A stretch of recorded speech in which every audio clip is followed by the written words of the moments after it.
एक सुंदर संसार या समाज बनाने के लिए ना तो हमें धन की जरूरत है, न ही हमें कोई ऐसा महंगा वस्तु का जरूरत है। यदि हमारे जीवन और समाज का निर्माण करना है तो शुरुआत छोटे बच्चे से करना होगा, जहाँ पे शुरुआत उनको संस्कार देकर करना पड़ेगा।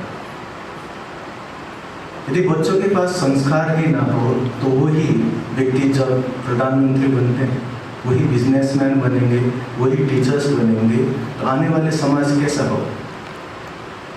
तो उसी को मद्देनजर रखते हुए ये बाल शिविर के विषय में स्वामी जी हमेशा जोर देते हैं, जिसमें सभी आचार्यगण इसमें सहमत है कि बाल शिविर होना अत्यंत आवश्यक है। लेकिन सिर्फ 7 दिन के बाल शिविर में जब आचार्यगण यहाँ बैठते और सिखाते हैं, हाँ कुछ तो सीखते हैं, लेकिन शुरुआत कहाँ से होता है? घर से। और घर में सबसे प्रथम जो गुरु है, जो हमने कहा था पढ़ाते समय में भी, कौन है? वो है माँ। यदि माँ के अंदर संस्कार है, माँ के अंदर वो ज्ञान है, तो उनके बच्चे के अंदर भी वो ज्ञान स्वतः ही आ जाता है। जिस प्रकार से मडलसा है जो राजा की पत्नी होते हुए भी उन्होंने अपने बच्चे को सन्यासी बनाया। उन्होंने ये कहा कि तुम कौन हो? तुम शुद्ध हो, बुद्ध हो, तुम ही आत्मा हो। तब जाकर एक राजा जो राजसी पुरुष है, उनके बच्चे भी क्या बन गए? सात्विक बन गए और सन्यासी बन गए। लेकिन यदि माँ ही क्या हो जाए? कुमाता हो जाए, तो उनके बच्चे से हम क्या अपेक्षा रख सकते हैं? दूसरे गुरु हैं पिताजी। यदि जो पिताजी करते हैं, बच्चे वो देख रहे होते हैं। भले आप सिगरेट फूंक रहे हैं, आप शराब पीते हैं, आप गलत कार्य करते हैं, लेकिन बच्चे से अपेक्षा करते हैं कि आप अच्छा कर्म करें, वो कभी हो नहीं सकता है। इसीलिए बच्चे शब्द को नहीं सुनते हैं, यह हमें समझना होगा। बच्चे आपके आचरण, आपके कर्म को देखते हैं, और जो पिता इस प्रकार से अपने कर्म के माध्यम से अपने बच्चों को संस्कार और पालन करना जानता है, उसी के जो बच्चा है आगे आने वाले समय में विकसित होकर कुछ कर सकता है। लेकिन अब तीसरे गुरु के रूप में आते हैं आचार्य। गुरु का अर्थ ही होता है कि जो अंधकार से परे ले जाए, जो उस अवस्था में है, अज्ञानता में है, उसको ज्ञान दे। उपनिषद में हम अध्ययन करते ही हैं, जब नचिकेता अपने घर को छोड़कर जाते हैं यमाचार्य जी के पास, 2 वर तो अपने पिता और अनेकों इच्छा मांगते, लेकिन तीसरा जो वर है वो क्या मांगते? वो पूछते हैं कि मुझे मृत्यु के बाद क्या होता है वो बता दीजिए। और वो किसके पास उत्तर है? सिर्फ आचार्य के पास, सिर्फ गुरु के पास, या कहें सदगुरु के पास। वो सदगुरु ही वो यमाचार्य है जो आपको उस संसार से, जो संसार में हम भटक रहे हैं, इससे परे ले जा सकते हैं। इस दुनिया में आने के बाद हम अनेकों भाषाओं में अटक जाते हैं, अनेकों वेद, शास्त्र, ज्ञान, उपनिषद और कुरान, बाइबल में अटक जाते हैं। लेकिन जब आत्म तत्व की बात आती है, आत्म तत्व में ना तो भाषा की कोई ज़रूरत है, न ही कोई ज्ञान की ज़रूरत है। वहाँ पे ज़रूरत है कि एक इच्छा कि मैं खुद को जानूं। ये शिविर एक सिर्फ बहाना है कि हम यहाँ पे बच्चे को बुला रहे हैं। क्यों? क्योंकि वो बच्चे भी आत्मा ही, और उस आत्मा को उस परमात्मा तक जुड़ाने के लिए, उसका जो लक्ष्य है वो समझाने के लिए यहाँ पे बुलाया जाता है। जिस प्रकार पूर्व वक्ताओं ने भी कहा कि यहाँ पे बच्चे बहुत कम हैं, हो सकता है देखने में भी निराशजनक लगता हो, लेकिन उन्होंने बहुत अच्छे ढंग से कहा कि जहाँ पे खेलकूद का सामान हो, जहाँ पे खाने का सामान हो, वहाँ तो क्या आ जाते हैं? वहाँ पे भंवरे और अनेकों जानवर भी आ जाते हैं। लेकिन ज्ञान की पिपासा लेते हुए कौन आ सकता है? वही आ सकता है जिसके अंदर प्यास हो, और जिसके अंदर प्यास ही ना हो, यदि उसके लिए पानी भी दिया जाए तो वो क्या पिएगा?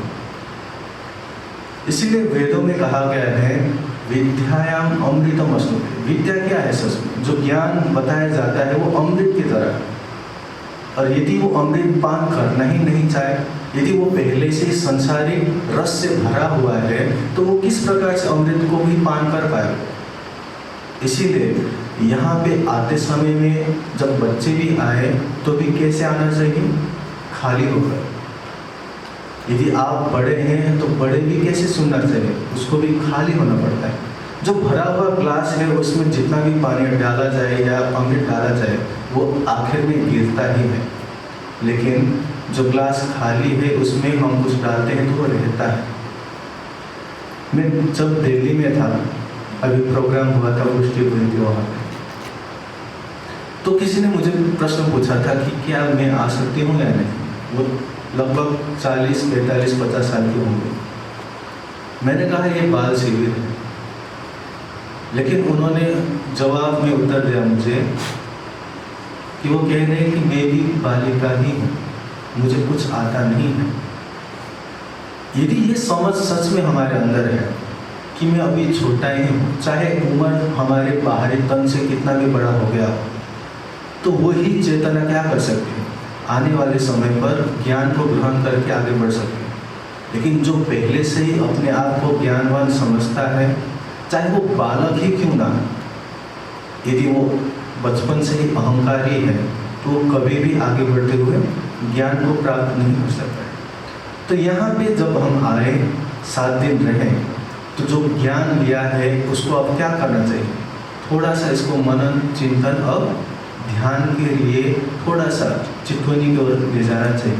और ये 3 यदि चीज़ें हम करते हैं, तब जाकर आने वाले समय पे जो कहा कि ये अभी शुरुआत ही तो है, हम लक्ष्य तक अभी पहुँचे नहीं हैं, और जिस दिन हम लक्ष्य तक पहुँच जाएंगे उस दिन हमें पता चलेगा कि ये शुरुआत भी कितना अच्छा है। तो इसीलिए जब गुरु और शिष्य मिलकर बैठते हैं तो एक श्लोक के माध्यम से समझाया गया है कि क्या कहते हैं वो लोग। वो कहते हैं सनो ऐसा, वो कह रहे हैं कि हम जो 2 हैं, हम साथ में क्या करें? यश को प्राप्त करें। सनो ब्रह्मवेता, वो कहते हैं कि हम दोनों साथ साथ में किस चीज़ को प्राप्त करें? ब्रह्म तेज को प्राप्त करें। यदि गुरु और शिष्य साथ में मिलते हुए इस संकल्प को दोहराते हैं, और अनेकों श्लोक और भी हैं जहाँ पे सनो भवतु करके अनेकों श्लोक के माध्यम से बताया जाता है कि हम ब्रह्मचर्य रूप से आगे बढ़े। लेकिन ये तभी हो पाएगा जब दोनों शिष्य और गुरु साथ में उनका मन मिला हुआ। तो इसीलिए यहाँ पे आप आए, उस चीज़ के लिए आपको बहुत बहुत धन्यवाद।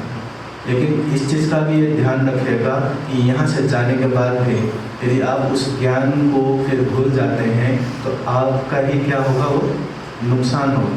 तो इसीलिए जो माताएं यहाँ पे हैं, माताओं को उठाने का विशेष प्रयोजन यही था कि आप यहाँ पे आए हैं तो आप भी कुछ लेकर जाएं, अपने लिए नहीं बल्कि अपने बच्चों के लिए। और जो भी इस कैमरा के माध्यम से देख रहे हैं, हम यही कहना चाहेंगे कि चाहे प्रोग्राम हो या ना हो, आपके लिए ज्ञानपीठ हमेशा खुला है, आपके लिए हमेशा लाइब्रेरी खुली हुई है, और आप यहाँ आकर स्वाध्याय चितवनी कर सकते हैं और अपने बच्चों को भी लाकर यहाँ की शिक्षा दे सकते हैं। तो यही कहते हुए आने वाले समय में भविष्य में और भी जो बच्चे हैं वो आए, यही संकल्प के साथ मैं अपने वचन को विराम करना चाहता हूँ। बोले श्री कामनाथ प्यारे की।